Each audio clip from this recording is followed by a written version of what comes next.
Gentlemen, welcome into the Who's On podcast, part of the Safer Podcast Network, presented in part by Joe Reed and Alcova Mortgage. Score your perfect home today. All right, we are through week one of the college football season. Week two is quickly approaching, and to talk about the ACC, UVA, and just a little bit of everything today, I've got a great guest, senior writer at ESPN, co-host of Inside Access on ACC Network, also now available wherever you find your favorite podcasts, Apple, Spotify, and everywhere in between. It's Andrea Adelson from ESPN. Andrea, thank you so much for coming on this week. Thanks for having me. It's a pleasure. A lot to talk about because it's a crazy week in the ACC that first weekend there, and we were talking about it beforehand, but like Thursday through Monday, you had an ACC game to talk about every single night. I tried to watch as much as I could. I normally, I'm going to UVA all day, and I try to I'll maybe watch half of a game or something like that, but I tried to watch a little bit of everything this week. But conference off to a 12-5 opening week start, and I think it was a pretty good start to the ACC year for them. Yeah, no doubt. If the perfect start had been Clemson, Miami, and Florida State winning all three of their games. But I think the next best start is what happened, which is Miami and Florida State upsetting top 10 opponents and really announcing, hey, we're here. And we all know that as a conference, the ACC has needed Florida State and Miami to be good at the same time, not at different times, which we've seen, right? Yeah. Florida State's good, Miami's not so good. Miami's good, Florida State's not so good. No, they need to be good together. And that upset win that Florida State had over Alabama, I was there, wildly unexpected. Quite honestly, first of all, I will say I was a little surprised Alabama was a 2-touchdown favorite because I thought Florida State would be competitive in the game. Did not expect Florida State to win in the fashion that they did. Completely different team from a year ago when you look at the way they won the game. Dominant up front on the offensive and defensive line. Last year, they couldn't run the ball. They really couldn't stop many people defensively. But they played with this swagger, this emotion, this heart, determination. All of that was missing from the team a year ago. And Mike Norvell told me throughout the entire offseason, every time I talked to him, I'm like, Mike, but how do you know? Like, how do you know it's going to be different this year? He's like, oh, I know. I'm like, oh, but how do you know? And he basically was like, trust me, it's going to look different. I've seen it out there on the practice field. And so for him to see the way it manifested itself after essentially promising we're going to play with more of an edge, we're going to play with all of the stuff we were missing from a year ago. The moment that stands out to me from the field storm, and I got caught up in that, but I saw Norvell and he got up onto a platform that I think the band probably uses. He was like standing up, like looking out at the crowd, just taking in the crowd, right? And like pointing at people and doing the, Seminole chop and everything like that. It was this moment and the look on his face of complete gratification, but also a weight being released from his shoulders because of all the pressure that was on him headed into the season. So that's one of those moments that's going to stay in the memory banks. And I was at Miami too. And the way they won that game, very similar, making plays on the offensive line, defensive line, trying to be the team that exerted their will. And they did that at the end of the game. So I'm here for it. I'm here for Miami and Florida State being good again and being top 10 teams. Let's go. Let's stay with Florida State for a second, because that's a game that I think Virginia fans had their eye on a little bit, because in a couple of weeks, Florida State's coming here for a Friday night test there that I know a lot of Virginia fans, especially nostalgic ones, will be a fan of, because that used to be a rivalry way back in the day when the ACC had maybe half the teams that they have now. But this Florida State team, I couldn't figure out all off season because it was a lot of different pieces, and obviously, people are looking at what they did last year. I don't even think that was a 2-10 team last year. I think things just kind of fell apart as the season went on. And once you kind of start snowballing, it gets a lot easier just to keep rolling down the hill. But I've seen Tommy Castellanos in person. I've seen some good and I've seen some bad, right? Especially, yes. And especially after those comments that he made this offseason about Alabama, I was like, I don't know how this is going to look. Obviously, it looked really good in that first week. What kind of stood apart about this Florida State team that maybe shows that they're rebounding a little bit after last season? Yeah. Well, you're right about that. That was not a 2-10 team. They were more talented than that, but it did snowball. And Mike Norvell's the first to admit that once things started to go wrong, the team just fell apart. There was no leadership. There was no alpha dog in the locker room the way they had in 23 with Jared Verse and guys like that, Jordan Travis, who were just, no matter what happened, there was this will to win. They'd fall down behind in games, they'd find ways to come back. That just didn't exist on the team last year. And there's a lot of reasons for that. There's no need to kind of relitigate it. But when Mike Norvell kind of looked himself in the mirror and was like, well, what do we need to do? Like, what do we have to do here? It was those intangibles, fixing that, finding better leadership, finding guys who have the character and the courage to stand up and speak when things aren't going right, for this to be a more player-led team than it was a year ago. That's why they signed Tommy Castellanos. One of the things they wanted from him, in addition to him being a dual threat and hiring Gus Malzahn as their offensive coordinator, who had worked with him previously at UCF, was that leadership that he brings to the table. And you mentioned the comments that he made in the offseason where everyone's just like, oh my gosh, he just brought on like, the wrath of Alabama headed into that game. Florida State's been missing that, right? This is Florida State. This is Florida State, a team that has talked trash throughout the course of its history and backed it up, right? Those great teams in the 90s, Deion Sanders came from Florida State, right? And even in 2013, LaMarcus Joyner, guys like that who would just say stuff and then they'd go out there and back it up. Florida State had none of that last year. And so even though I think a lot of us were scratching our heads at what is Tommy doing here, there's a reason for it. He wanted to put that out there so that his teammates knew we got this, and I'm confident that we're going to do it. And we're going to go out there and back it up. And every player that you talk to is like, well, like, yeah, we had no problem with him saying that because we knew we were going to win. What happened out there wasn't much of a surprise. And Juice Cryer, who's one of the linebackers, was like, if Tommy says we're going to the moon, I'm strapping up and I'm going to the moon, right? So that just gives you a little window into that leadership, the confidence, the swag that Tommy brings to the table. But really on the football field, beyond the intangibles I mentioned, it's the ability to run the football. Florida State was one of the worst teams in the country last year at that. I think they were 128 in the country. And which is wild just because I remember that first drive of the season they had yeah. against Georgia Tech. I was like, oh my gosh, like they are just running all over this Georgia Tech team that has a good, front there. And then it just fell off. Yeah, absolutely. I think we all thought we're like, oh wow, but the scripted drives, cough, cough, North Carolina, they look good. And then once the game actually starts and adjustments are made, things kind of fall apart. But they went in the transfer portal and they were very deliberate with who they were bringing in. They specifically looked for linemen who'd be able to block the way that they were going to be coached under Gus Malzahn and Herb Hand, who they brought in as their offensive line coach. And those two have had a tremendous amount of success being able to run the ball at all of the stops that they've been at. So make no mistake, Florida State decided we are going to be a running football team and we're going to do whatever it takes for us to be able to do that. And that's what we saw against Alabama. I mean, the fact that it wasn't just the ability to run the ball. They were blowing Alabama off the line and then continuing to push them backward. And the running backs kept churning their legs and were not quitting on any play. And that's something different than we saw from a year ago. Now, the big question, of course, is once a team does figure out how to slow the run game down a little bit, what happens in the passing game? Because that's the weaker part of Tommy's game, as you just alluded to. I think they only threw the ball 14 times against Alabama. They didn't. What does that say about like where Alabama is? They knew the run was coming. They couldn't stop the run. You're not forcing the guy who's weaker passing the ball to throw the ball.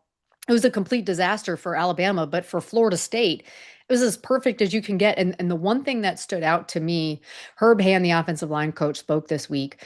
Luke Pettibone, who transferred from Wake Forest, and anyone who's watched the ACC just knows how solid he has been throughout the course of his career, made every single pre-snap call correct in that game. That is a huge difference from where Florida State was a year ago on the offensive line. They were injured. They were banged up. They had no consistency.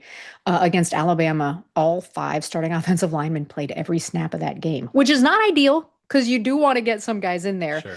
But the fact that the veterans they brought in to play all played and graded out about as well as they could against Alabama, that's a huge positive for Florida State moving forward. You said almost a perfect weekend. Obviously, Clemson losing to LSU. That game, I think, is easier for Clemson to bounce back from that Yeah. game. And, they had a good early start to that. I think Dabo said that maybe, the exam grades, LSU graded out a little higher. I know that's got some attention, but, thankfully, the weekend usually ends on Sunday. So we don't talk about Monday as part of the Yeah. weekend because things got a little bit different for the ACC on Monday with UNC. I don't think there's another way to put it. Just got routed by TCU at Hmm. home. It's been interesting this offseason following Bill Belichick in this Yeah. program. I know for you and everyone trying to cover them. What did you make of Bill Belichick's debut outside of a balloon arch at the press conference? Yeah, that was interesting, right? I'm assuming they had it there for the recruits and it Yeah, just stayed for that post was a game. first for me. um, I thought they would lose. I picked TCU. TCU, I think nobody was talking about them for obvious reasons. Everyone's so focused on Yeah. Belichick. That's a solid team that they had coming back, and they had a lot of veterans coming back. Their quarterback coming back. I talked to Sonny Dykes in the offseason, and he's like, we kind of like it this way. We don't want people like talking about us because it added that like extra. And he said it post game, like we felt disrespected. But he talked to me about just um, the feeling of having such a veteran team coming back was a good one for him because of the struggles they had had since they made that national championship game a few years ago. So he felt good about this team, right?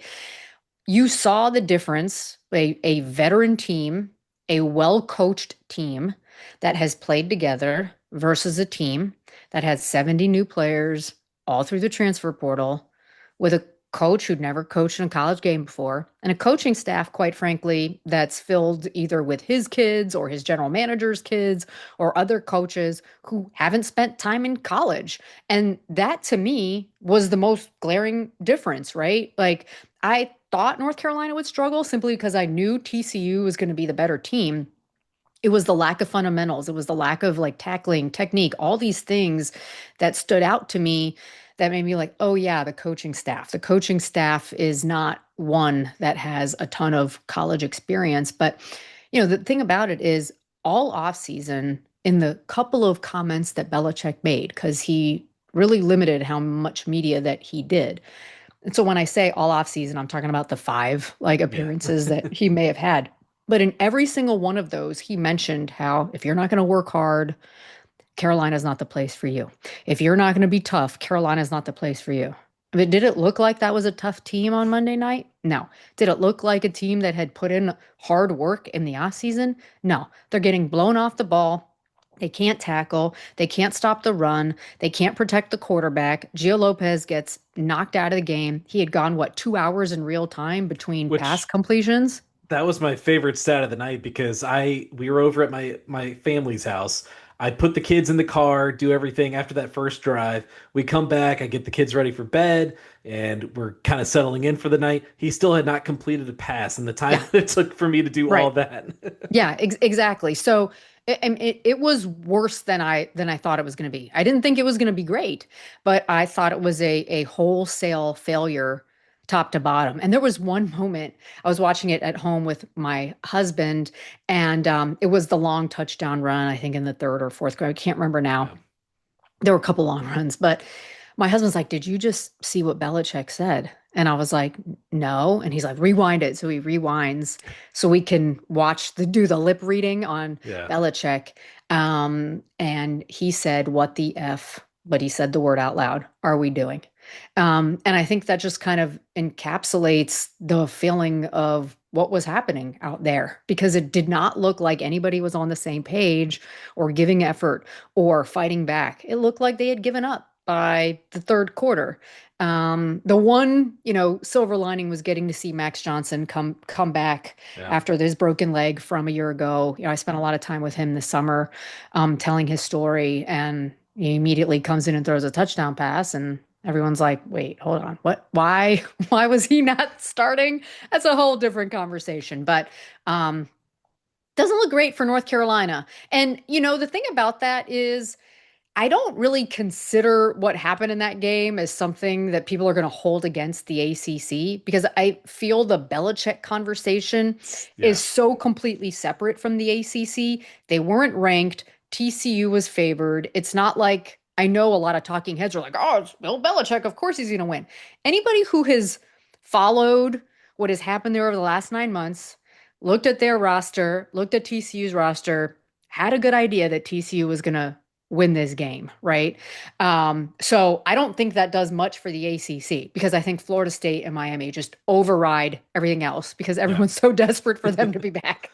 Yeah, I would totally agree with that. And just look at it, it was more surprising the way it happened, and Yeah. just like that team just kind of gave up as the game went on. I kept thinking to be a fly on the wall in the suite with Michael Jordan, Roy Williams, and Lawrence Taylor is that's unfolding before them. You know, all the celebrities in town and Yep. everything, and to kind of to come out with that, it was definitely something. But let's get into. I know people come here to hear about UVA. So we can talk a little bit about them and how they started the season. Obviously, Virginia opening the year with a 48-7 win over Coastal Carolina. And one of, honestly, all of my years watching this, probably their most complete performance of the Tony Elliott era, going into year four. It was the most points they've scored, largest margin of victory. Just as you watch back that game, what were your takeaways from seeing the Cavaliers week one? Well, I talked a lot to Tony throughout the offseason about what this team was going to look like. And it looked the way that he said they were going to look. First of all, he talked a lot about the depth and how good he felt about the depth at virtually every position. Now, I know secondary is a position that got hit hard and they had to go in the portal for that. But the fact that they had depth and great play at wide receiver is something that I think they expected and anticipated. Obviously, having a veteran quarterback like Chandler Morris who knows what to do in just about every situation, you saw that play itself out. I know it was a bit of a slow start, but after that, everyone was on the same page. He made some plays, was able to get out of some bad plays, get them into some good plays that was missing from this team, quite frankly, the last 3 years. And as much as we loved watching Calandria kind of gamble every single time out, but there was also that you never know what's going to happen. And oh no, if something bad happens, right, that's not good. It didn't feel like that watching Chandler Morris. It felt very much like a quarterback in complete control of the situation, which is new for Virginia under Tony Elliott and nice to see, quite frankly. And that's what they were expecting out of him when they brought him in there, right? You can tell he's a coach's kid and that he has veteran starting experience. I was encouraged by some of the rotation and depth at running back as well. Maybe didn't get the yards per play that they would like, but the fact that they almost got to 200 yards rushing, I think is a huge positive for a team that has struggled there.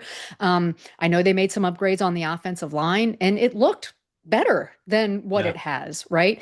And same goes for the defensive line. I know they want to get more sacks, and that's been a huge point of emphasis. And Tony and I have talked at length about that. But they did get MJ Morris uncomfortable, and that counts for something. I thought it was a more consistent pass rush, perhaps, and what we've seen. I thought the linebackers were dynamite. And I thought the safety play, quite frankly, was really good too. And so I can't remember the last time I said that about Virginia. I'm sitting here praising like all three levels of each side of the ball, and special teams was great too, right? Yeah. So I can't forget about special teams because they did a phenomenal job. So everything Tony told me in the offseason they were building toward manifested itself in that first game. Are there areas to clean up? There always are. It's a first game. Like you totally get it. But I thought going into the season, Virginia was going to be a bowl team. And I am further convinced now after that opener, they will be a bowl team this year. Yeah, you made a really good point there. I don't remember the last time, kind of doing a breakdown right after the game where I was like, I mean, this was good. Like, and obviously there's a lot of areas where they can continue to improve. I thought, maybe they can get a little bit, some bigger and more explosive run Right. game Yep. plays in the run game, and Tony Elliott admitted that too. There were some opportunities there that maybe they missed, but it was a good push on the offensive line. Had some lanes there, and that was really the only thing I could take away after the game. And maybe you want to get more sacks, but with the way Coastal was playing, it was a lot of quick passes, kind of getting it out for screens and stuff like that. There wasn't as much opportunity there. We'll see this week against NC State and CJ Bailey if they can get Yeah. some pressure on him, because I think we'll get to NC State later, but just watching Bailey play last week when he had some pressure in his face, that's when, ECU was able to kind of come back in that game. But yeah, it was a really bright start for Tony Elliott and the crew there. Cam Ross was kind of like the bright spark Hmm. the in this one. ACC receiver and specialist of the week, first in player in UVA program history to do that in a career. The 7 catches, 124 yards, 2 touchdowns. But I think just adding an element of, just big playability with that receiving core now Yes. is something that this team needed. Yeah, and look, Virginia has had consistently good receiver play. There's always a Yeah. standout, right? Yeah. Malachi Fields, Malik Washington, right? There's always someone. But Dontavian Wicks going back that far. Yeah. correct. But when you talk to Des Kitchens, it's always like we don't want to just have the one. We need to have more than that. And Trell Harris, I thought, played a great game too. Edrin's going to have a great season. I don't have any doubts about that.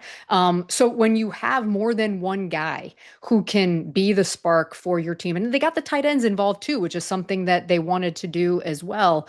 Then you can be a more complete offense, and you're not basically having one guy who maybe potentially can be taken away. You've got more options than that. And I thought that Chandler did a good job distributing the ball and getting to the guys that were open.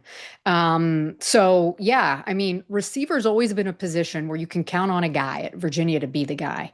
But yeah, that's great, but we need more than a guy. And it looks like that's the way it's going to play itself out, at least from that opening game for what Virginia was trying to do. And I also liked how they were mixing up the tempos too. I thought kept Coastal off balance a little bit. Something a little different, I think, than what we've seen from the past, but it's also something I think they probably feel like we can do with a veteran quarterback. We can switch things up. We can do a few different things because this guy's played in a lot of systems. He can handle it. He can handle more on his plate than maybe what Calandria or Musket could have done in the past. And that's no knock on them. But when you've got a veteran who has been in different systems, you can keep defenses more off balance than maybe when you have a younger guy or a guy who's coming in from FCS.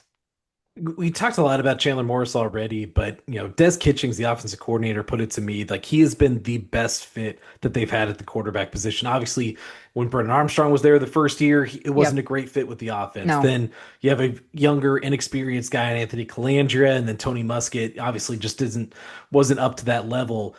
Where does Chandler? I hate to do the rank the quarterbacks in the ACC, but where does Chandler kind of fit in those tiers in the ACC right now? Well, they call this the conference of quarterbacks for a reason. There's Yeah. a lot of really good quarterbacks in the conference. And part of the reason why I felt good about Virginia going into the year was because of the addition of Chandler Morris, right? I mean, there were times over the last couple of years, if Virginia had just gotten more solid, consistent quarterback play and avoided some of those mistakes that either Musket or Calandria had made, and in a lot of cases with Calandria, just taking a gamble, like trying to make something happen out of nothing, right? Virginia could have been a bowl team. I mean, they had some good wins over the last couple of years, but then they had some really bad losses, right? Or blowout losses where it's kind of like, wait, this isn't the same team we saw beat North Carolina or Pitt. It's like, what happened here? So when they brought in Chandler, in my mind, I'm like, well, they've got a guy who knows how to avoid making catastrophic mistakes. He's won a lot of games. I mean, if he hadn't gotten hurt at TCU, he would have been the starter at TCU a few years back, right? And he's a coach's kid. So he's going to get you into good plays. Like he knows what to do. And so when you're looking at what those tiers look like in the ACC, I mean, the hard part is that there are a lot of elite quarterbacks Yeah. across the board in the conference, right? Whether it's Carson Beck, and I thought he played really well the other night. Klubnik did struggle a little bit, but he's obviously in that We've top tier seen it. Yeah. category. We've seen what he can do, but I would put Chandler absolutely in the top half of quarterbacks in the conference. I don't think there's any question than that. Certainly played more consistently than Kyron Drones, for example, at Virginia Tech. Steve Angeli had some bright spots. He struggled a little bit. I thought Holstein was all right. Lonergan looks good, but again, it's hard. Mensa looked really good for Duke. hard to judge some of those guys when they're playing FCS games right out of the gate. I want to see what Mensa looks like on Saturday against Illinois so I can have a better idea of where to Hey, rank him. that's my alma mater, Elon, right there. I thought the Phoenix put up a good fight for most of that They game. did put a good fight for most of the game. I mean, they gave the defense all that they could handle, quite Yeah, frankly. And yeah. I literally was just on the phone with Manny, and he was like, that was not a good performance by our defense. So they've got something to prove out there. But yeah, I mean, there are a lot of great quarterbacks, but I think Chandler's experience is going to give Virginia a chance in every single game that they're in. And quite honestly, it elevates the play of everybody around you. Like when you feel confident about the guy behind center, you're going to go out there and play harder, or you're going to go out there and put your body on the line to make a catch down the middle.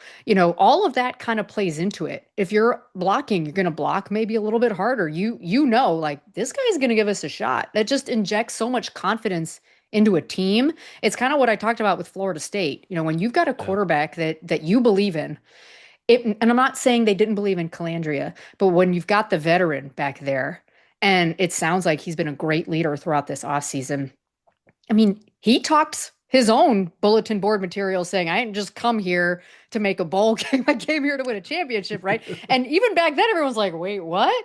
When you have a quarterback who's not afraid to put that out there, right? And I asked Tony about that. He's like, no, I like that. I want the guys to know that we believe we can do big things here. It's fine for my quarterback to go out there and say that. I feel like that's kind of what you want for a team that has struggled and is trying to get back to where they have been in recent years. I know the offensive line, they took a lot of pride that he didn't Yeah. really get touched in that game. And but they did feel a little offended that, the one time that he gets out there and runs, that's when he gets hurt. Yeah. Just because he didn't slide. So they're like, yeah, you're not that big, man. You got to slide It's next like time. every quarterback has problems. It feels like It quarterbacks does. Yeah. forget to slide. They think it's like high school football again. Yes. They're one of the biggest guys out there, but no, not in this situation. Andrew, I want to go a little bit bigger picture now because this is now year 4 for Tony Elliott. How have you tried to maybe evaluate his tenure thus far? Well, it's hard when year one he's faced with the situation that he's faced with and the tragedy of losing 3 players.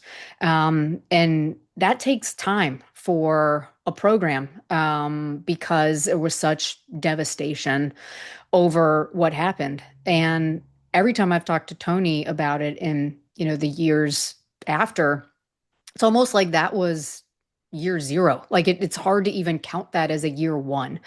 And yes, the tragedy was horrific, and I know people are still feeling the effects of it to this day. But there also was so much transition on the team with the coaching staff. They were asking them to do something completely different than Bronco and what that staff was doing, both on offense and defense. This was a more traditional looking type offense than what they were being asked to do. And so you've got the older guys who are coming back from the Mendenhall era, some guys they had brought in, trying to mesh that all together. Then you get the tragedy.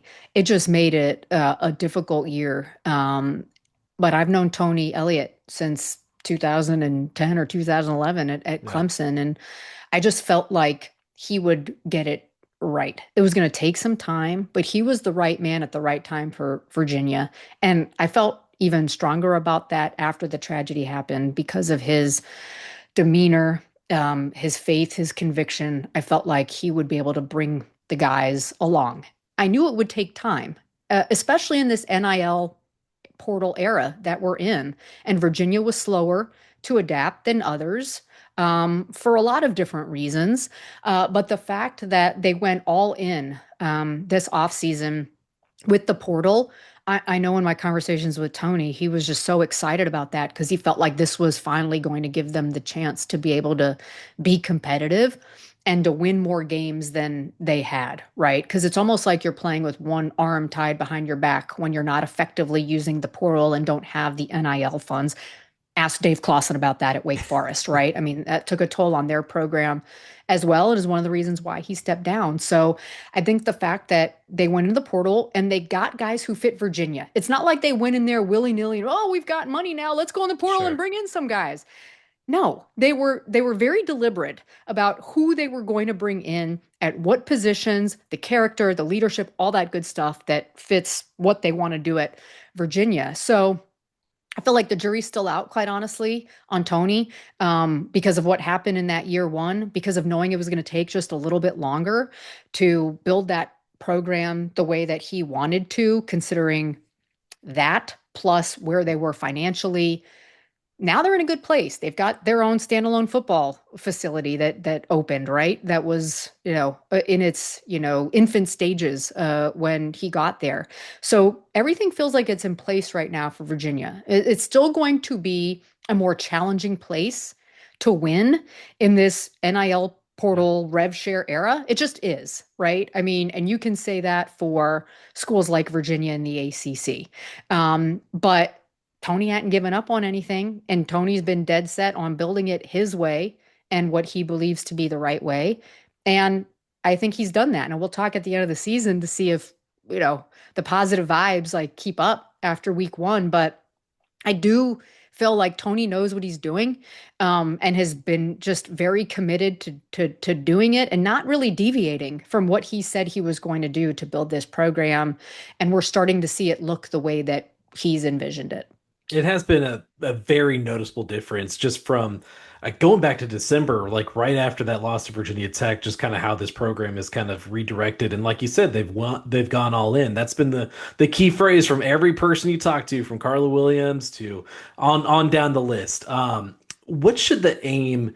I guess we could talk about this season, but overall, what should the aim be for a program like Virginia, I guess, in this new age, if they are going to have the resources like they've had this year?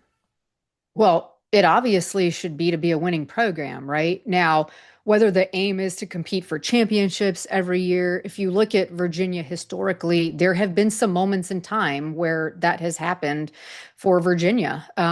Maybe not every single Brief season, glimpses, yeah. right? Brief glimpses, right? In fact, I was working on a story of Georgia Tech's 35-year championship anniversary. And, they played number one Virginia. This is an epic game. My Yeah. editor, who's much younger than me, is reading the story and sees number one Virginia and like leaves a little note in my story. Like, this is wild to read, right? Because nobody, right? If you're a younger person, I don't think he's 35. I think he's younger than 35, Yeah. right? You don't remember a time when Virginia was number one, when Virginia had those battles with Florida State, as you just mentioned, playing for the ACC in the 90s and all that good stuff. So whether Virginia can get back to that on a consistent basis, I think that's a valid question to ask. But I don't think it's hard to sit here and say, well, I mean, Bronco did it, right? They played for an ACC championship. If you've got the Sure. right mix of guys, if you've got a veteran group, why not have a team that can compete for an ACC title, on occasion? I don't think that's a stretch to say that. I mean, if Indiana can go do it, Virginia should be able to do it. Now, again, I know it's a different situation and there's some other factors involved with academics and getting guys in through the portal. I get all of that, but Virginia traditionally has been a bowl team. So why not? Why not? We should be a bowl team and on occasion have the ability to compete for an ACC title. And if you're competing for an ACC title, that means you're competing for a CFP spot, the way that the CFP is right now. I don't think that's out of the realm of possibility, unless I'm thinking about this in a completely, lopsided way. But I mean, why not? We've seen Virginia win bowl games. I mean, they played in the Orange Bowl how many years ago? 4 years Yeah. ago? So it's 2019, yeah. right. 5 years ago, six. Okay. My math is bad. Um, Gosh, that long. It feels like yesterday. Like Well, time flies by. that hits you quick because that's the last time they actually played in a bowl game. Okay. So get back to a bowl game, Virginia. Yeah, That's what I say. that's step number one. Yeah, you mentioned Indiana there, and I think of like the seasons that Syracuse or Duke had last year when Right. the pieces align and you've got a manageable schedule and you've got the good quarterback play and you're good in the offensive line, defensive line areas. Yeah, why couldn't you go win? Maybe not this year, but 9 games or something like that. If the stars aligned in a good season like that. Yeah. Well, I literally asked Tony, I think it was in March. I'm like, we're putting something together. who could be this year's Indiana? And I suggested Virginia, and he just started laughing. I'm like, well, no, hear me out, right? You go in the portal, you make some moves there, you Yeah. bring in a veteran quarterback. Like I know you're not a first year head coach. So that's like the one big difference, but there are some similar parallels. And so, I mean, again, that's when he was like, I feel really good about where we are and the additions that we made. So yeah, I mean, why not? And this is the most manageable schedule that Virginia has had in quite some time, which again makes you feel good about they should be a bowl team. Yeah. If the stars align, I'll clip that and we'll put that back out there Okay. later in the year. Yes. You mentioned the schedule. I think after the first week, I'm like, it's a little tougher than maybe we thought at first. So Hmm. I'm going to give you four games. I want you to rank them as like the toughest games left on Virginia's schedule. So we have home against Florida State, that Friday night game. We Yeah. have at Louisville, which is the following week. We Yeah. have what was the other one I had? At Duke later in the season, Okay. and then Yep. home against Virginia Tech. And keep in mind, Virginia Tech, that's a I bit of a know. bugaboo game. I know it is. I know it is. And it's hard to be like, well, that's the easiest one when you know Yeah. the history. And when you think, oh, yeah, this is a slam dunk for Virginia. And then it doesn't happen because it's Yeah. Virginia Tech and there's like a mental block there, whatever it is. Um, of those four teams, I believe I had Virginia Tech, um, like 14th in my power rankings this That week. I sounds had right. them Yeah. like fairly low. I think they were like just ahead of Stanford, Wake Forest, and North Carolina, maybe. Um, so I would rank that four, even though I know what the history is. I'm just You're saying going to on get a lot of paper. pushback on If we're just that. gonna say on paper, okay, Yeah. I mean, is it gonna be like Duke? I mean, maybe people think Duke because of that asterisk next to Virginia Tech because Yeah. of what that game means. I think Duke's going to be pretty good this year, quite Same. honestly. Mensa, if he keeps that up, as we just referred to from the Elon game, that's pretty electric offense if they can continue to do that. I would like to see more consistency at running back, so they can have some balance there, but I think Duke is pretty good. All right, so I'll put those. Virginia Tech, I'll put three, and then I know everyone's going to say Virginia Tech should be number one. I get it. But Yeah. on paper, it's really hard for me to decide between Florida State and Louisville right now. I think because Florida State is at home, Yeah. that gives a little. I'm really high on Louisville. I actually picked them number two in the preseason behind Clemson, and they looked exactly the way I thought. Again, it's a FCS game that they had in the opener, but George Sedano, who broadcasted that game for us at ESPN, he was in the press box at Miami, and he's like, Andrea, he like called me over, and he's like, Louisville, yeah, they're going to be pretty good, and he saw them in person, right? So Yeah. I feel like going on the road, and that's a very tough place to play. You guys know that. I think it's one of the more underrated home environments, quite honestly, in the ACC. I don't think enough people talk about how loud it gets there. It's always Yeah. sold out. They've got a great fan base. So I may put Louisville there. And to be honest, Louisville has on paper, way better balance on offense, right? When you've got Yeah. Miller Moss and the receivers they have, and what Isaac Brown did once again, that 1-2 combo at running back. To me, because they're multi-dimensional on offense, we haven't seen that yet out of Florida State. If Virginia can slow down their run and force Castellanos into making some mistakes, that gives you a chance at home. So Yeah. I'll probably put Louisville number one and understand that Virginia fans are going to say Virginia Tech is number one. I think Louisville's probably been the one that I think most people have been highlighting as probably the toughest game in the schedule. And Vegas would agree with you. That's the only heavy underdog game Virginia has on the schedule right now. Virginia's played Louisville really close in recent They years, have, but yep, I mean, Isaac Brown, when I saw him last year, he almost single-handedly won them that game against Virginia. He's yep, a special running back there. So yep. I'm going to agree with you. I think that's actually a pretty good ranking of it, and that's probably the way I would go. You're not putting Virginia Tech number one? No, I would still put them a little bit lower. Okay, I've been notoriously low on Kyron Drones for a I while know. now. Yep, And so I think people that wouldn't surprise them. I've also been low on Tommy Cassianos. So he showed a little bit better in that first game, obviously, than Drones did. You said you have Virginia finishing in a bowl game this year. What yeah. would you take a stab at as their final record, knowing that you had the benefit of week one in the books? It's going to be, I think they're going to be a 7 or 8 win team. That's Okay. my guess right now. And preseason, I did have them winning this game. And I was adamant last week on our Inside Access show. We were talking about week one in the ACC and the non-conference games and how the ACC cannot mess up in the group of five games. And my co-host David Hale's like, Virginia, they can't lose to Coastal. And I'm like, Virginia's not losing to Coastal. I was very adamant that Virginia was not losing to Coastal. So I did have that one as one of the wins. And quite honestly, preseason, I had the Florida State game as a toss-up because I wasn't sure how Florida State would handle going on the road for the first time.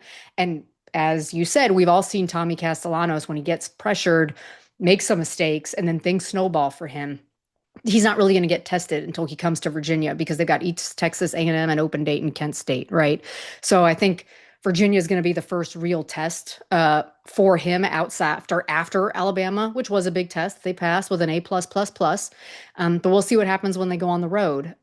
Virginia's just got to fill that stadium, like get some fans, Oh my make gosh. it loud, right? Like make that a really loud home environment on a Friday night because when that stadium is loud, it's a great home field advantage for Yeah. Virginia. So I saw some empty seats, guys. It's a good team worth coming out to watch and supporting. So I hope to see all those seats filled when they take on Florida State in a few weeks. I think a lot of that could depend on what happens this Saturday down in Raleigh. So we can transition to that game now Yep. because we hit our preseason, podcast and all of our predictions were 7-5. I had 8-4, and a lot of that depends on this game because I said if Yep. they can sweep the non-conference games, I think that could get them to 8 wins.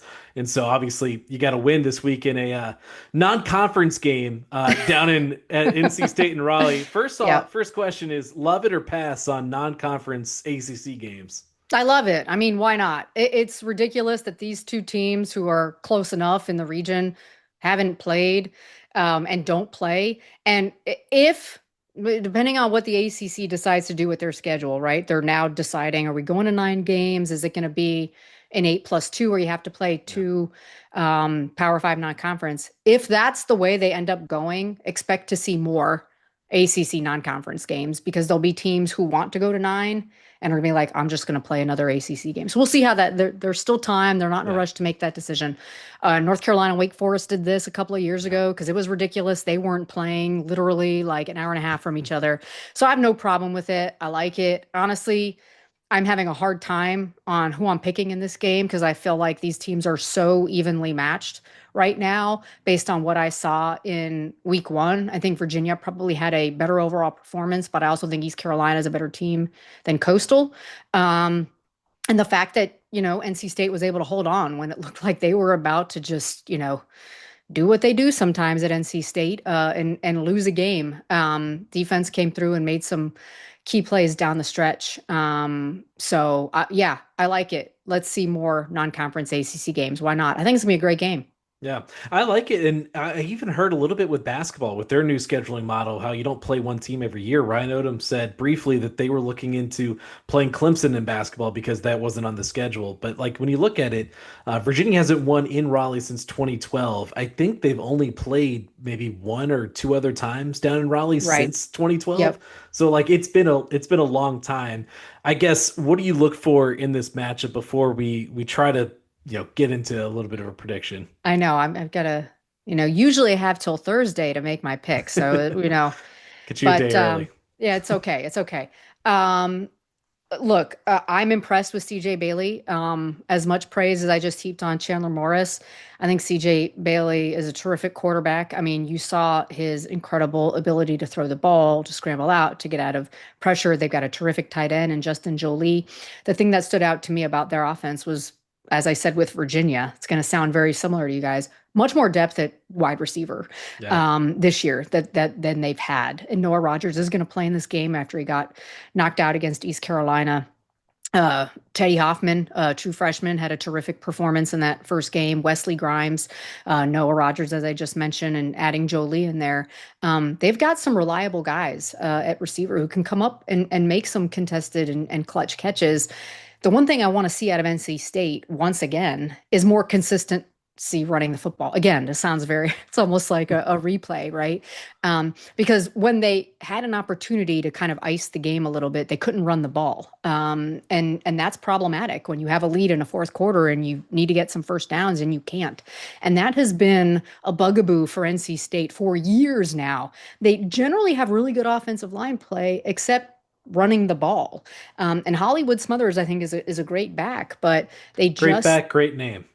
like all ACC name, right? Like first team, no question about that. So that's my biggest question mark for NC State, going into this game, and obviously trying to slow down what CJ Bailey brings to the table, because he does have that ability to scramble out and make some plays with his legs. And it's funny, they just played MJ Morris, who was NC State's quarterback Yeah. a few years ago, but I think CJ Bailey is obviously a much bigger version than that, but I think he's a better version of what MJ Morris brings to the table. But at least they did just play a guy who is mobile a little bit and can do some things with his legs. Defensively for NC State, I think they played well in their first game under DJ Elliott. Brandon Cleveland, who's their top defensive tackle, missed the first half because he was suspended for the previous bowl game against East Carolina. But the coaches I've talked to feel really good about what NC State has up front on that defensive line. So I think that's going to be a much bigger challenge for Virginia's offensive line, especially if they do have some of those injured players who maybe aren't going to be able to come back for this game, and some of the depth may be in question a little bit for Virginia. That to me is going to be a huge part of this game, is how's Virginia's offensive line going to hold up against what I think is a pretty good front seven for NC State, and having Caden Forden back at the linebacker position is just so huge for them. He made so many clutch plays down the stretch for NC State. So I do think it's a very evenly matched game. And It's almost a wait, pick do I 'em. have to It's make, like do I have to make negative. a I pick think now? it's two and a half. I think State's a 2.5 point Because home they're at home, favorite. right? Yeah. Yeah, It's it so it's is. pretty much even. It is. They are extremely evenly matched. Um, I am going to take, we just said all these great things about Virginia. So I'm going to take Virginia. I'm on the podcast. I'm feeling very Virginia right now. I Yeah. didn't like the way NC State closed that game. I didn't like, quite frankly, I thought they played poorly on offense in the fourth quarter. Um, so yeah, let's go with Virginia in the upset. Okay, let's do it. Let's do I've it. got Virginia as well. I think it'll be a really close game though, and really good game. I'm not sure Tony Elliott threw out Lamar-ish comparisons with CJ Bailey. I I'm saw not sure. that. I don't see that, Tony. I don't either. He's a very good quarterback. He is. I think he's got a cannon for an arm though. He does. Um, and that's probably the most impressive thing about him to me. But yeah, he's not even like the same build as Lamar. No, Like no. it's very, very I know. different. I saw that and I was like, wait, what? Are we talking about the same? First of all, like Yeah. CJ Bailey's 7 inches taller than him. Yeah. Second of all, he doesn't even like have the running moves that No. I don't think he's like juking people at it. And again, I do like CJ Bailey. I think he's a terrific player. Yeah. But he doesn't have the same juke Yeah, I was step trying to move. think of like another quarterback that's probably a better comparison, but I couldn't think of one off the top of my It's head. hard to think of one because you don't Yeah, get many quarterbacks who are, 6'6", 6'7". yeah. He's Yeah, very unique. I guess he like is. the only one like Trevor Lawrence was tall, but that's even a little bit different in their games. Yes. One last thing before we get out of here, you're talking about the scheduling format and everything. One big kind of thing that kind of popped up right before the season started is we've had so much shifting over the college landscape over the last how many ever years now. The ACC, obviously, they kind of came to that agreement with Florida State and Clemson, and it looks like things are kind of settled for now. But the names Virginia and UNC continue to Hmm. come up when it is in reference to the SEC or Big Ten in the future. Where do you see a program like Virginia? You could talk about UNC as well. Where do you see programs like that? Maybe five. I can't remember what that deadline is, but where do you 2030. 2030? So yeah, Yeah. 5 years. Where do Yeah. you see programs like Virginia and UNC? Well, it's a great question. It's one that everybody wants the answer to because we're all ready for 2030 to be here so we can finally figure out what exactly is this all going to happen, right? I mean, Yeah. and quite honestly, there's so much interest in it. Like anytime we write anything related to expansion or realignment, this traffic, explodes on our website because everybody wants to know, and not just folks at Virginia or Yeah. North Carolina, but SEC, Big Ten. Is it going to be one of those? What's going to happen with those conferences? And, you know, for me, I come back, and this is going to be a non-answer, so I'm going to feel like a coach right now. I don't know, what is the landscape going to look like in 2030, right? Exactly. We're in year one of rev share. How is this going to affect teams as we continue to move forward in this era? Are there going to be the conferences set up the way that they are right now? The elite power four is going to break off and do their own thing, right? I mean, there's so much still that's up in the air. And the reason 2030 is the date for folks who are like, why is it 2030? That's when the television contracts start coming up for the Big Ten. And then I think the SEC is the next year. Yeah. So that's when typically you see a lot of moves being made because you don't have teams locked in anymore under a grant of rights. You can get more value for your deal depending on who you're adding, so on and so forth. Obviously, with the overall, dominance as a program, Virginia and North Carolina, right, from an all sports perspective, right? If we're taking football out of the equation, because football at both those schools are not Yeah. driving the train right now, right? Even though a lot of the realignment decisions are football related decisions, I think in the case of Virginia and North Carolina, the overall sports excellence plus the regions in which they're located makes them valuable because the SEC doesn't have teams in this area, and Virginia brings with them the DMV like television region, right? And Sure. North Carolina brings North Carolina, and neither does the Big Ten. And if you're the Big Ten, right, and you're trying to one up the SEC, you need to try and get into the South at some point, right? That's the one region that you're not in right now. The SEC does not care about getting into the Midwest and the Northeast.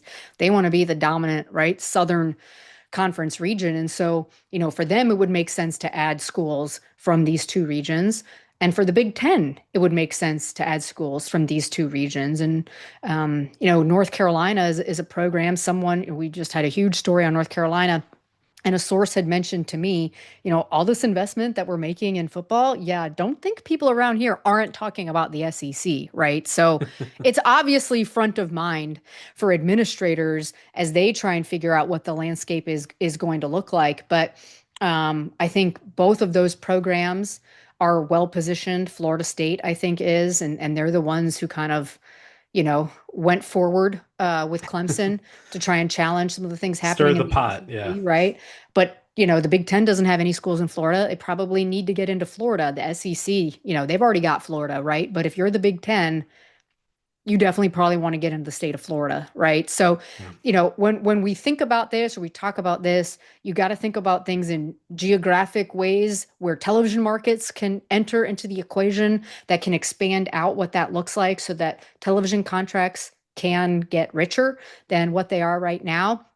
And I think, overall sports value. Football's key though. And so that's why it's important here right now over these next 5 years for Virginia to be better in football, for North Carolina to be better in football. I mean, this is the reason North Carolina Mhm. made the investment. They know they Yeah. had to be better at football. In Virginia So, as well, with yeah, they're approaching the transfer portal right now. It seems like they're pushing their chips in. They're like, we've got to get better here if we want to be attractive in the long run. yep, absolutely. So, football better, geography.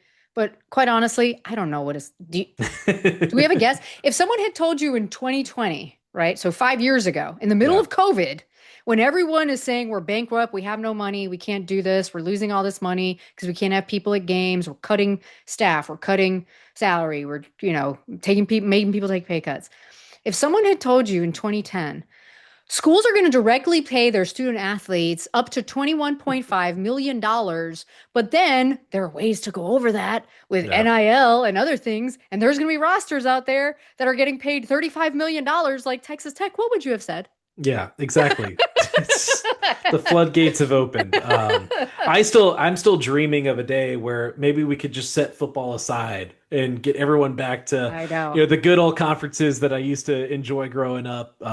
It's still ideally in my head, the ACC has like 9 teams in it. Well, But there's something to be said for the regionality yeah, of what the ACC used to be, right? yeah. I don't know that we're ever going to get back there, but those were the days. Those were the days. Andrea, thank you so much for hopping on the Who's On podcast this week. Where are you going this week? What do you have? Thankfully, I am home this week, Home. so I There we can go. take some time to decompress after driving 1,000 miles Get this past get weekend. the quad box up there. I need 2 laptops with the quad box because I think there's 8 noon ACC games. So I'm going to be all about it. Absolutely. All right. Thank you so much for hopping on. That'll do it for the Who's On podcast this week. Remember to like and subscribe to the Who's On podcast new YouTube channel, where you can find those videos. Also, we do some post game reports only on YouTube, and also follow, subscribe, and leave a 5-star review on Apple or Spotify. We'll see you next week.